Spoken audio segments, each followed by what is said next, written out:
Here I am, clinging to the side of a deep, icy chasm. I didn't think I'd ever end up in a place like this. Alaska. This majestic state houses the 13 tallest peaks in the U.S., over 45,000 miles of shoreline, and abundant wildlife. Also, it was on my bucket list, so I headed down to the town of Seward, about 120 miles south of Anchorage, where I met up with my old friend, the Travelocity roaming gnome. Glad you could make it, Bob. Now you can decide. Are you here to unwind or to explore? Can we do both? Indeed we can. So we first hopped on a nature cruise. We figured, why not ease into Alaska with Kenai Fjords tours? We're paddling through a fjord headed to the Gulf of Alaska. Yes, you've always wanted to come to the 49th state someday. Well, let's seize that someday today. I'm ready, pal. As we steamed off in search of the elusive humpback whale, the ocean was teeming with wildlife, from black-legged kittiwakes I should probably put my hood up. to porpoises and a circus of puffins.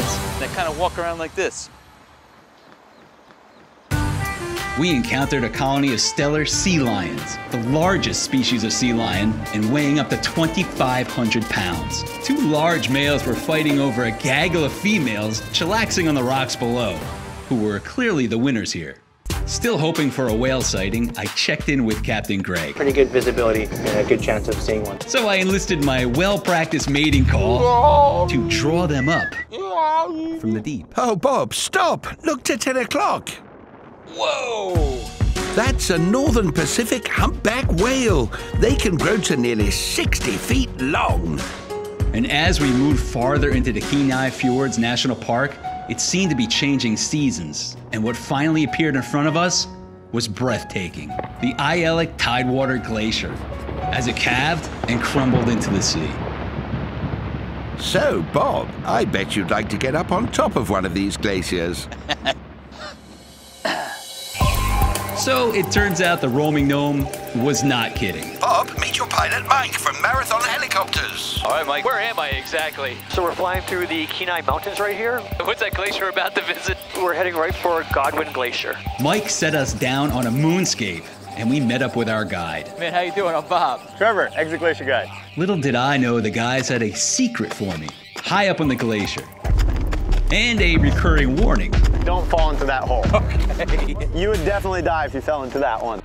Then, to my dismay, I discovered that the plan for me is a descent into a deep hole in the ice called a crevasse. Oh my God. That is, for all practical purposes, bottomless. Holy Not in Georgia anymore.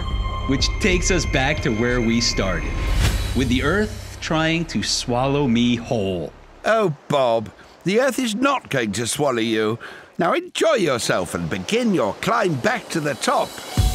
Nice, Bob. Yeah, there we go. Nice, Bob. And against all odds, I crested the rim of the crevasse to the very welcome sight of my dear friend. Bob, in our hands you are always safe. You were right, 100%. But still you can celebrate like you're king of the world.